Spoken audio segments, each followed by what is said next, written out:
Welcome to PCW news. ముందుగా headlines.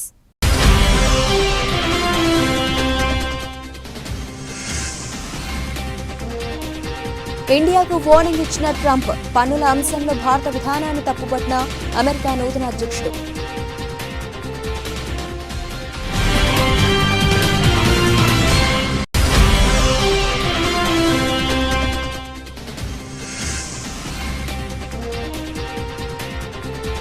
Jammu Kashmir కాదువాలో భారీ అగ్ని ప్రమాదం, 6 మృతి.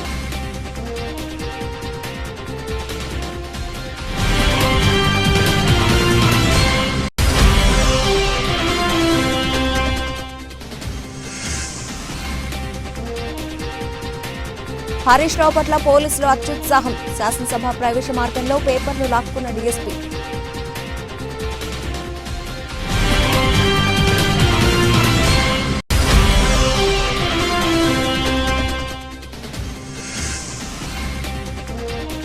ఆటో డ్రైవర్లకు సంఘీభావం, ఖాకీ దుస్తుల అసెంబ్లీకి బీఆర్ఎస్ ఎమ్మెల్యేలు, ఆటో నడిపిన కేటీఆర్.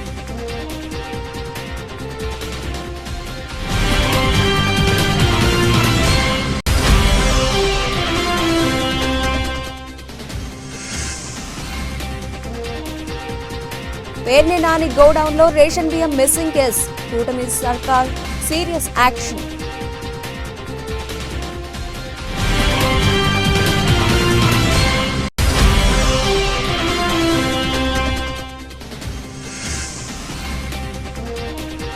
ఒకే ఓవర్లో 35 పరుగులు, నా గురించి గూగుల్ని అడగండి. బుమ్రా కామెంట్స్ పై స్పందించిన సుందర్ పిచాయ్.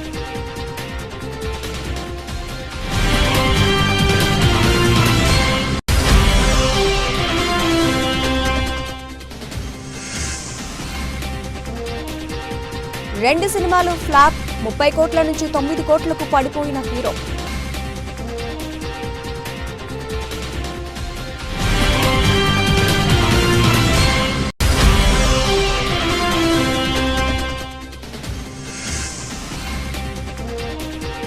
మార్కెట్లకు ఫెడ్ గుబులు, అమ్మకాల ఒత్తిడిలో మదుపర్లు, 332 పాయింట్లు కోల్పోయిన నిఫ్టీ.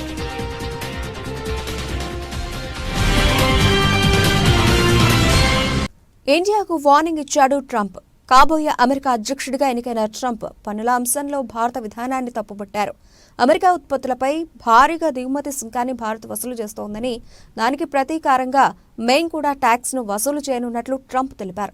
ఒకవేళ భారత్ పన్ను వసూలు చేస్తే వాళ్లకు కూడా మేం ట్యాక్స్ వేస్తామని, ఇది ప్రతిచర్యగా ఉంటుందని, దాదాపు అన్ని అంశాల్లో భారత్ అధిక దిగుమతి సుంకాన్ని వసూలు చేస్తోందని, కానీ తామేమీ ట్యాక్స్ వసూలు చేయడం లేదని ట్రంప్ తెలిపారు. చైనాతో జరిగిన వాణిజ్య ఒప్పందంపై ప్రశ్న వేసిన సమయంలో ట్రంప్ ఈ సమాధానం ఇచ్చారు. ఇండియాతో పాటు బ్రెజిల్ కూడా తమ ఉత్పత్తులపై అధిక దిగుమతి సుంకాన్ని వసూలు చేస్తున్నట్లు ట్రంప్ ఆరోపించారు.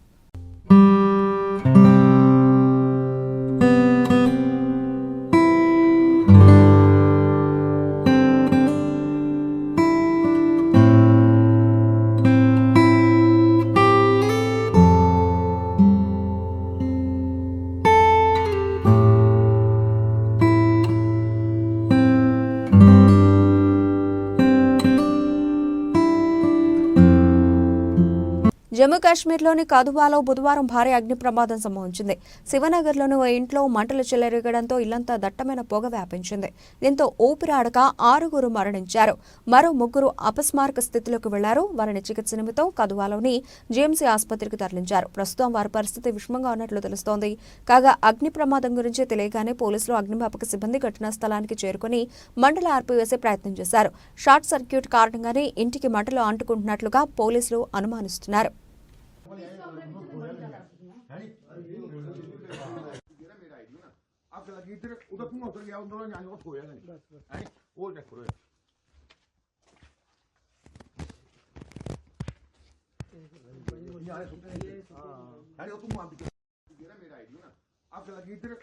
మాజీ మంత్రి బీఆర్ఎస్ ఎమ్మెల్యే హరీష్ రావు పట్ల పోలీసులు అత్యుత్సాహం చూపించారు. శాసనసభ ప్రవేశ మార్గం వద్ద హరీష్ రావును ఆపిన డీఎస్పీ సుదర్శన్ ఆయన తీసుకెళ్తున్న పేపర్లను తనిఖీ చేయాలని ఆదేశించారు. కారు తనిఖీ పేరుతో హరీష్ రావు తీసుకెళ్తున్న పేపర్లను లాక్కున్నారు. డీఎస్పీ సుదర్శన్ తో పాటు ఇతర పోలీసు సిబ్బంది తీరుపై హరీష్ రావు ఆగ్రహం వ్యక్తం చేశారు. ఇదేం దుర్మార్గం అంటూ పోలీసులపై మండిపడ్డారు. ఈ ఘటనపై స్పీకర్ ఘటం ప్రసాద్కు ఫిర్యాదు చేస్తానని తెలిపారు. ఈ సందర్భంగా హరీష్ రావు మాట్లాడుతూ ప్రభుత్వం ఇంతలా ఎందుకు భయపడుతుందో అర్థం కావడం లేదని అన్నారు. ప్రజాపాలనలో కంచెలు తొలగించామని అంటూనే పోలీసులతో అడుగడుగునా అడ్డుకుంటున్నారని విమర్శించారు. శాసనసభ ప్రవేశ మార్గంలో తనతో పోలీసులు వ్యవహరించిన తీరుపై స్పీకర్కు ఫిర్యాదు చేస్తానని తెలిపారు. మరోవైపు బీఆర్ఎస్ ఎమ్మెల్సీల వద్ద ఉన్న ప్లకార్డులను మండలిలోకి అనుమతించలేదు. బీఆర్ఎస్ ఎమ్మెల్సీల వద్ద ప్లకార్డులను పోలీసులు మార్షల్స్ లాక్కొని వారిని లోపలికి పంపించారు.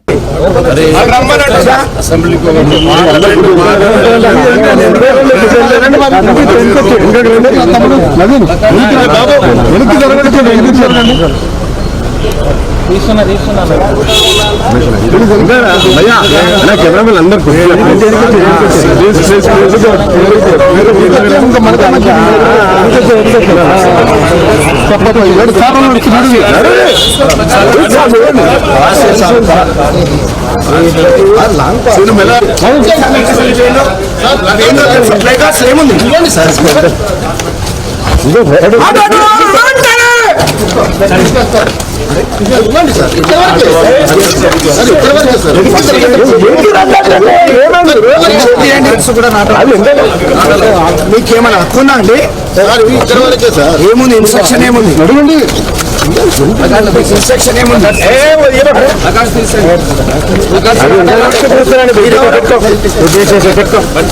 వాళ్ళు చేసేది చెప్పేది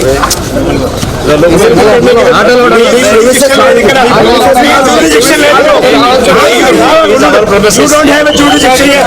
You don't have a jurisdiction here. You have a jurisdiction here. You don't have. Let them come. You are not supposed to involve. Okay? You are not supposed to involve. లేదు. You are not supposed to involve.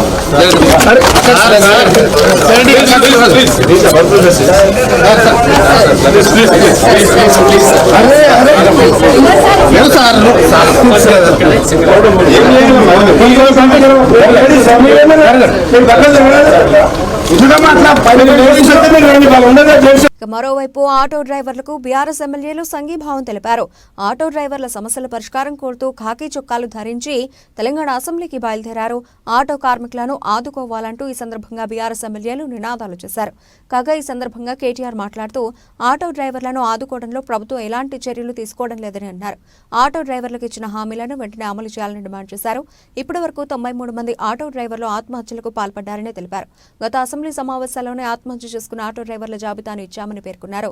ఆయన రాష్ట్ర ప్రభుత్వానికి దున్నపోతు మీద వాన పడ్డట్టే ఉందని అన్నారు. Auto డ్రైవర్లకు సంవత్సరానికి ఇస్తామన్న 12,000 రూపాయలు వెంటనే ఇవ్వాలని డిమాండ్ చేశారు. ఆటో డ్రైవర్లు ఎవరూ ఆత్మహత్యలకు పాల్పడవద్దని బీఆర్ఎస్ పక్షాన వారి కోసం పోరాడతామని స్పష్టం చేశారు. ఆటో డ్రైవర్ల ఆత్మహత్యలు, వారికి ఇచ్చిన హామీలపై అసెంబ్లీలో చర్చించాలని ఇప్పటికే బీఆర్ఎస్ వాయిదా తీర్మానం ఇచ్చింది. ప్రభుత్వం ముందు చూపులేని విధానాల వల్ల రాష్ట్రంలో ఆటో డ్రైవర్లు ఉపాధి అవకాశాలు కోల్పోయి అనేక ఇబ్బందులు ఎదుర్కొంటున్నారని, ఆత్మహత్యలకు పాల్పడుతున్నారని బీఆర్ఎస్ తమ వాయిదా తీర్మానంలో పేర్కొంది. కాబట్టి ఆత్మహత్య చేసుకున్న ఆటో డ్రైవర్ల కుటుంబాలను ఆదుకోవాలని డిమాండ్ చేసింది. ప్రభుత్వం హామీ ఇచ్చిన విధంగా ప్రతి ఆటో డ్రైవర్కు ఏటా 12,000 రూపాయలు ఆర్థిక సాయం అందించాలని పేర్కొంది. అలాగే ఆటో డ్రైవర్ల సంక్షేమ బోర్డు ఏర్పాటు చేయాలని కోరుతూ దీనిపై అసెంబ్లీలో చర్చించాలని ప్రతిపాదించింది. Forming a welfare board, giving 12,000 rupees of subsistence per month, and also most importantly insurance, and every aspect that was covered in their election manifesto has to be delivered immediately. Thank you. Jai Telangana!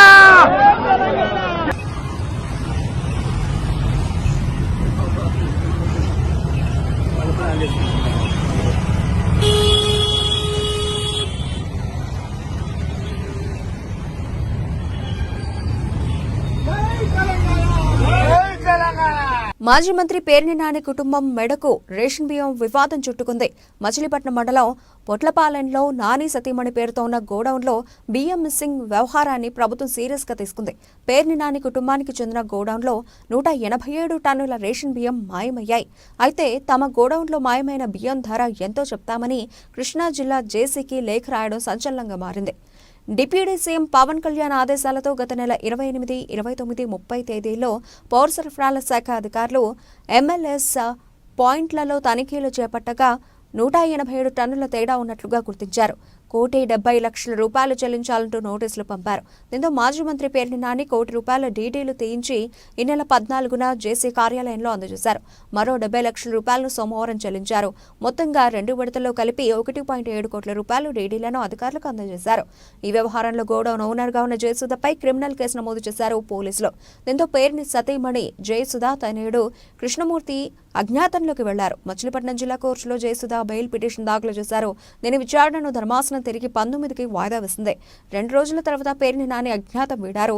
సోమవారం తన ఇంటికి చేరుకోవడంతో YCP నేతలు ఆయనను పరామర్శించారు. బియ్యం లెక్కల్లో తేడాలు ఎందుకు వచ్చాయో తనకు తెలియదన్నారు పేర్ని నాని.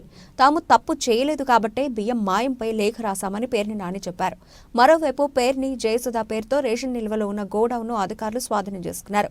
బియ్యాన్ని మార్కెటింగ్ గోడౌన్లకు తరలించారు. తర్వాత లెక్కలు చూసి తేడాలుంటే కేసులు పెడతామన్నారు అధికారులు. పేర్ని నాని కేసులు కక్ష సాధింపులేమీ లేదన్నారు మంత్రి నాదెండ్ల మనోహర్. 4,000కు పైగా బ్యాగులు మిస్ అయినట్టు గుర్తించామన్నారు. దర్యాప్తు తర్వాత చట్ట ప్రకారం పేర్ని నాని కుటుంబంపై చర్యలుంటాయన్నారు. మరోవైపు తమ నేతలను కూటమి ప్రభుత్వం టార్గెట్ చేస్తుందంటోంది వైసీపీ. కక్ష సాధింపు చర్యలో భాగంగానే వేధింపులకు పాల్పడుతోందని వైసీపీ నేతలు ఆరోపిస్తున్నారు.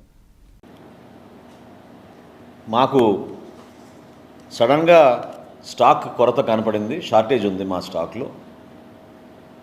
దాదాపు ఈ షార్టేజ్ మేము ఒక టెక్నికల్ ప్రాబ్లంగా దాన్ని చిత్రీకరించారు. ఆ ప్రాంగణంలో ఉన్న ఒక లారీ వే బ్రిడ్జ్ ఏదైతే ఉందో అక్కడ వేయిమెంట్లో పొరపాటు వచ్చింది. కాబట్టి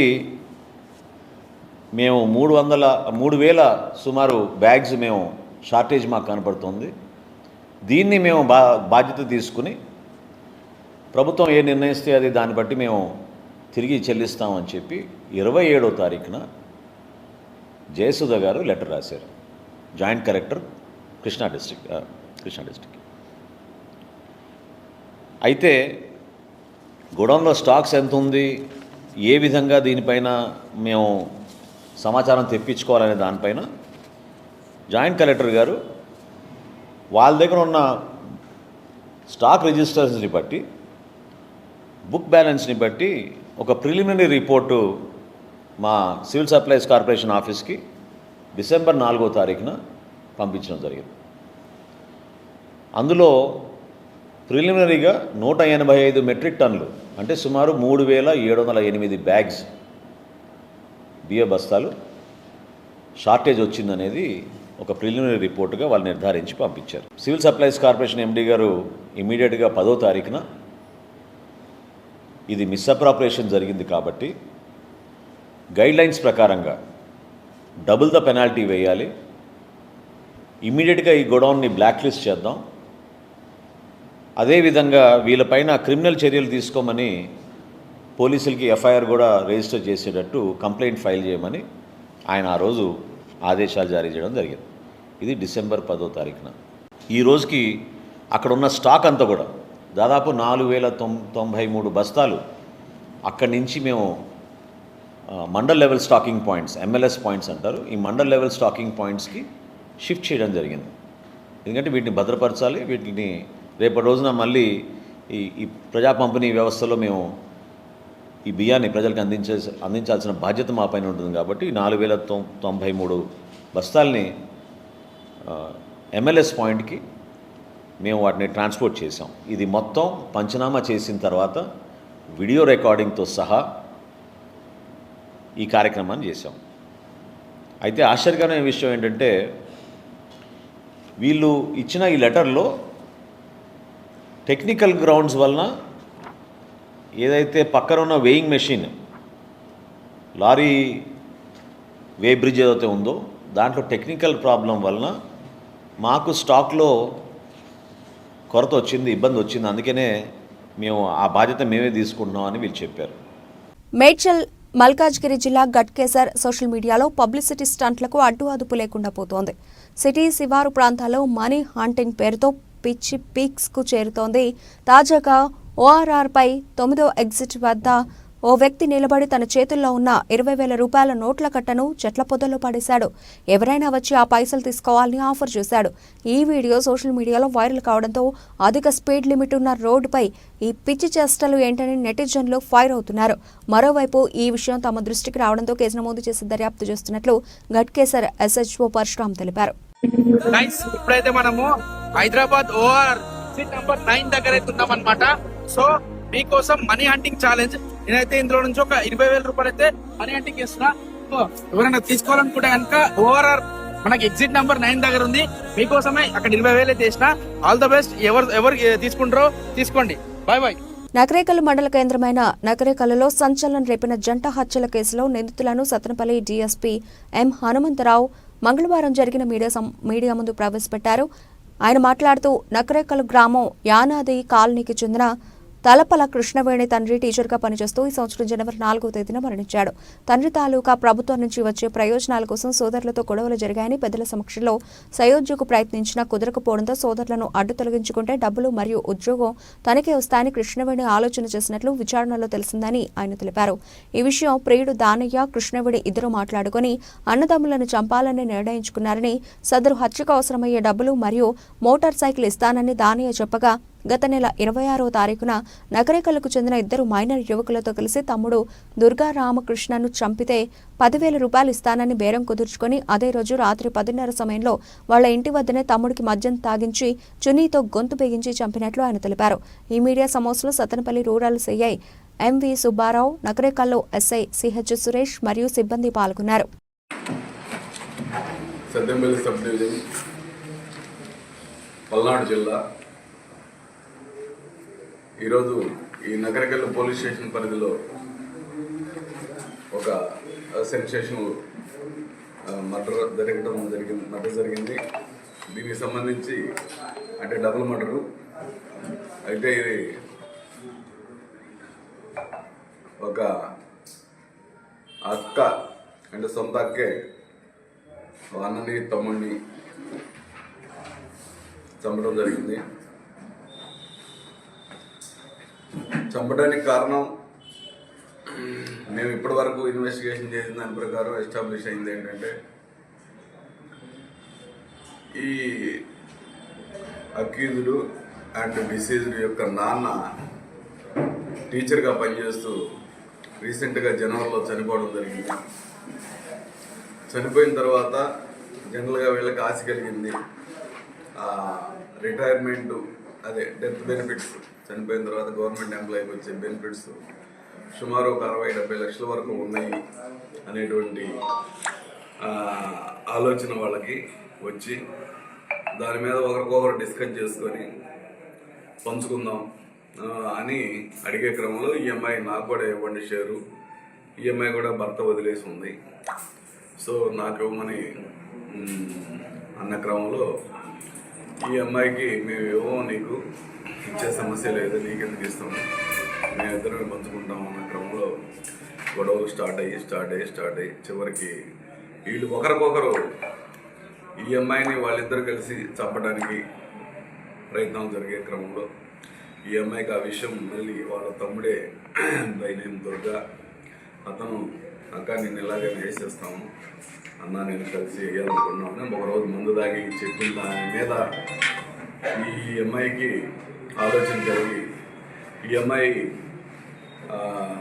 ఆల్రెడీ భర్తను వదిలేసి దాదాపు 2-3 సంవత్సరాల నుంచి వేరే ఈ A2 ఇతను వెనకున్నటువంటి అతను ఆ దానయ్య అనే అతన్ని పెట్టుకోవడం జరిగింది. పెట్టుకొని ఈ కుర్రాడు సహాయం కూడా తీసుకుంది ఆ అమ్మాయి.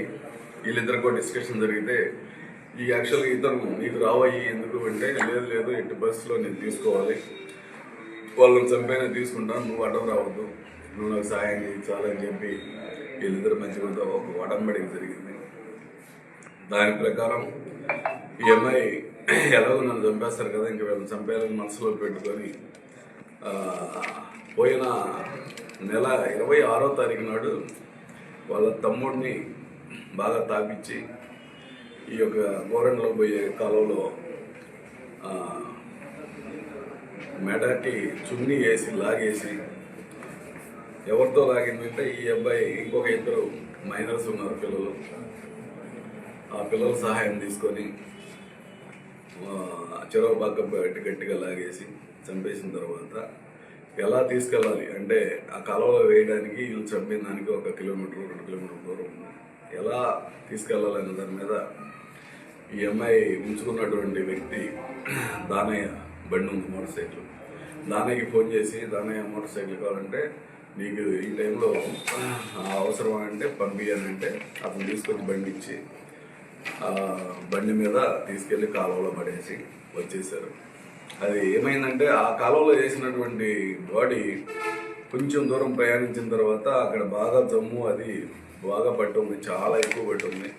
దాని కిందకి వెళ్ళి బాడీ అక్కడే ఇరుక్కుపోయింది. సో అందువల్ల ఆ బాడీ ట్రేస్ కాలేదు, ఎవరికి బయట వాళ్ళకి ఎవరు చూసే పరిస్థితి లేదు. అదే టైంలో మా వాడు కనపడలేదని కంప్లైంట్ ఇచ్చేవాళ్ళు కూడా లేరు. ఎందుకంటే అతను అన్న యాక్చువల్గా మా పోలీస్ డిపార్ట్మెంట్లో కానిస్టేబుల్గా చేస్తూ ఉన్నాడు. అతను ప్రస్తుతం బొల్లపల్లిలో చేస్తూ బాగా తాగుడుకు అలవాటు అయిపోయి ఈ మధ్యకాలం అంతా మెడికల్ లీవ్లో ఉండి ఈ ఇష్యూ. బోర్డర్ గవాస్కర్ ట్రోఫీలో team India star pacer Jasprit Bumrah అసాధారణ ప్రదర్శన చేస్తున్నారు. బంతితోనే కాకుండా బ్యాట్తోనూ ఆకట్టుకుంటున్నాడు. ఇక తన బ్యాటింగ్ గురించి తెలుసుకోవాలంటే గూగుల్లో వెతకండి అంటూ బుమ్రా చేసిన వ్యాఖ్యలు వైరల్గా మారాయి. దీనిపై గూగుల్ సీఈఓ సుందర్ పిచాయ్ స్పందించారు. తాను గూగుల్ చేశానని చెప్పారు. ఈ సందర్భంగా పేస్ గుర్రంపై ప్రశంసల వర్షం కురిపించారు. బ్రిస్బెన్ వేదికగా ఆస్ట్రేలియాతో జరుగుతున్న 3వ టెస్టు మ్యాచ్లో 3వ రోజు ఆట ముగిసిన తర్వాత బుమ్రా విలేకరులతో మాట్లాడారు. గబ్బాలో బ్యాటింగ్ పరిస్థితుల గురించి విలేకరులు ప్రశ్నించారు. ఇందుకు బుమ్రా ఇలా సమాధానం చెప్పారు. మీరు నా బ్యాటింగ్ సామర్థ్యాన్ని ప్రశ్నిస్తున్నారు. టెస్టులో ఒకే ఓవర్లో అత్యధిక పరుగులు చేసింది ఎవరో గూగుల్ చేసి చూడండి అని బుమ్రా అన్నాడు. కాగా టెస్టులో బుమ్రా ఒకే ఓవర్లో 35 పరుగులు చేశాడు. 2022లో బర్మింగ్హామ్ టెస్టులో ఇంగ్లాండ్పై బుమ్రా ఒకే ఓవర్లో 35 పరుగులు సాధించాడు. ఇది ప్రపంచ రికార్డు. దీన్ని ఉద్దేశిస్తూ బుమ్రా ఇలా ఫన్నీగా సమాధానం చెప్పగా వైరల్గా మారాయి. క్రికెట్ అంటే ఎంతో ఇష్టపడే గూగుల్ సీఈఓ సుందర్ పిచాయ్ దీనిపై స్పందించారు. తాను గూగుల్ చేసినట్లు చెప్పారు. కమిన్స్ బౌలింగ్లో 6 కొట్టిన వారికి బ్యాటింగ్ ఎలా చేయాలో చాలా బాగా తెలుసునని అన్నారు. అంతేకాదంటూ ఈ 3వ టెస్టు మ్యాచ్లో భారత్ను ఫాలో ఆన్ గండం నుంచి తప్పించడాన్ని ప్రస్తావించారు. ఇటు గూగుల్ ఇండియా సైతం బుమ్రా వీడియోను పోస్ట్ చేస్తూ మేము జెస్సీ బాయ్ని మాత్రమే నమ్ముతామంటూ రాసుకొచ్చింది. Yeah, it's an interesting question that you're questioning my batting ability so far. I think you should use Google as well and see who's got the most number of runs in a test match, test over. But that jokes apart. ఒకప్పుడు Bollywood ఇండస్ట్రీలోనే top hero వరుసగా సినిమాలు చేస్తూ కోట్లాది మంది అభిమానులను సంపాదించుకున్నారు. Senior నటుడు కుమారుడిగా సినీ రంగంలోకి అడుగుపెట్టి తనదైన నటనతో ప్రత్యేక గుర్తింపు తెచ్చుకున్నారు. కానీ వరుస ఫ్లాప్ చిత్రాలు ఇప్పుడు అతడి కెరీర్ను ప్రశ్నార్థకం చేశాయి. ఒకప్పుడు ఒక్క సినిమాకు 30 కోట్ల రూపాయల పారితోషికం తీసుకున్న ఆ హీరో ఇప్పుడు కేవలం 9 కోట్ల రూపాయలు మాత్రమే తీసుకుంటున్నారు. ఇంతకీ ఆ హీరో ఎవరో తెలుసా? అతడు మరెవరో కాదు, బాలీవుడ్ స్టార్ టైగర్. హీరో పంతి, బడే మియాన్, చోటే మియాన్ వంటి సినిమాలు అతని కెరీర్ను పతనానికి గురిచేశాయి. దీంతో రెమ్యునరేషన్ భారీగా పడిపోయింది. గత కొన్నేళ్లుగా ఒక్క హిట్ కూడా అందుకోలేదు. 2014లో హీరో పంతి సినిమాతో బాలీవుడ్లోకి అడుగుపెట్టాడు టైగర్. తెలుగులో వచ్చిన పరుగు సినిమాకు రీమేక్ ఇది. ఈ మూవీ బాలీవుడ్లో సూపర్ హిట్ అయింది. ఆ తర్వాత బాఘీ, బాఘీ 2 సినిమాలు టైగర్ని స్టార్ హీరోగా నిలబెట్టాయి. నటన, డాన్స్, యాక్షన్తో తనకంటూ ప్రత్యేక గుర్తింపు తెచ్చుకున్నారు.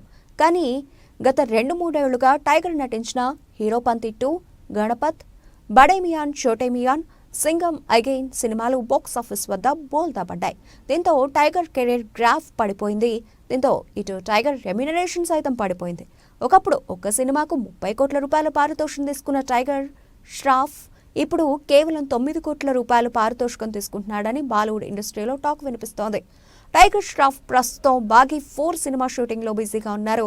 ఈ సినిమా వచ్చే ఏడాది సెప్టెంబర్లో విడుదల కానుంది. దీంతో టైగర్ మరో హిట్ అందుకోవాలని భావిస్తున్నాడు.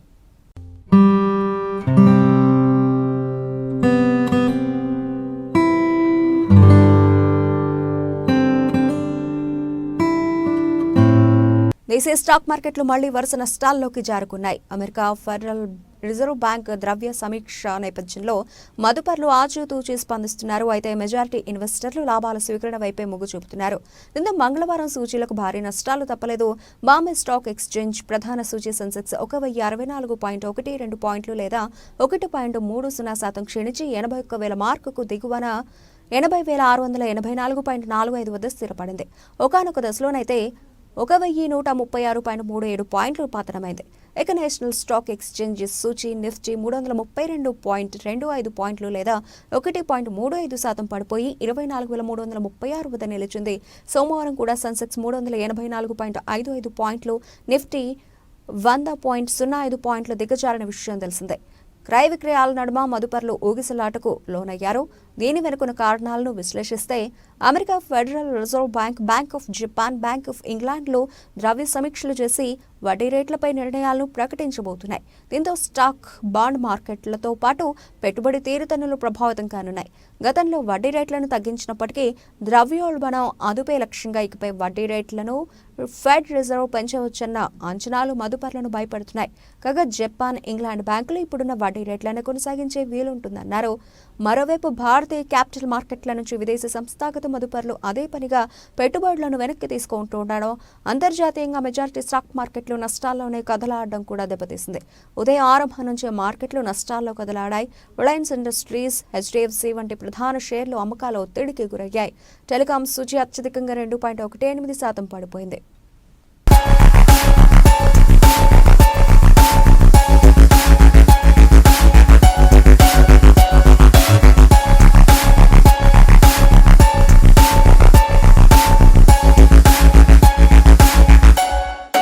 బులెటిన్ ముగించే ముందు హెడ్లైన్స్ మరోసారి.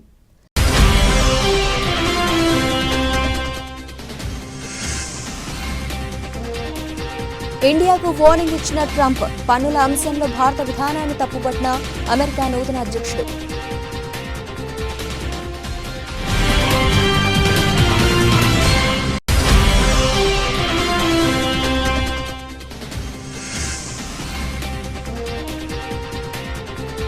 జమ్మూ కాశ్మీర్ కథువాలో భారీ అగ్ని ప్రమాదం, 6 మృతి.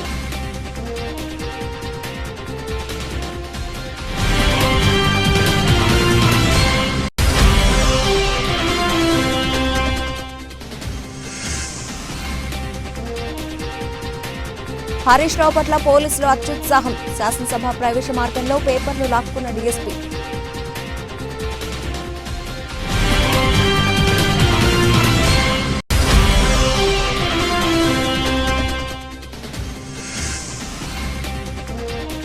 ఆటో డ్రైవర్లకు సంఘీభావం, ఖాకీ దుస్తుల అసెంబ్లీకి బీఆర్ఎస్ ఎమ్మెల్యేలు, ఆటో నడిపిన కేటీఆర్.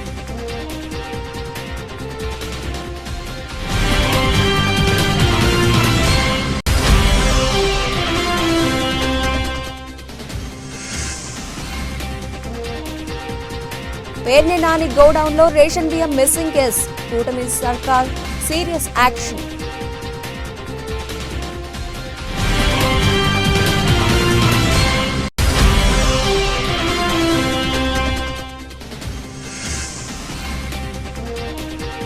ఒకే ఓవర్లో 35 పరుగులు, నా గురించి గూగుల్ని అడగండి. బుమ్రా కామెంట్స్ పై స్పందించిన సుందర్ పిచాయ్.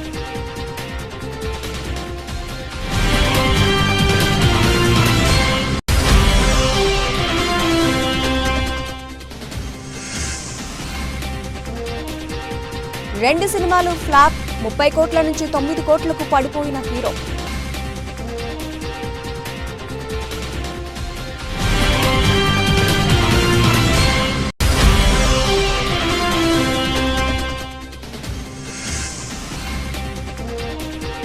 మార్కెట్లకు ఫెడ్ గుబులు, అమ్మకాల ఒత్తిడిలో మదుపర్లు 332 పాయింట్లు కోల్పోయిన నిఫ్టీ.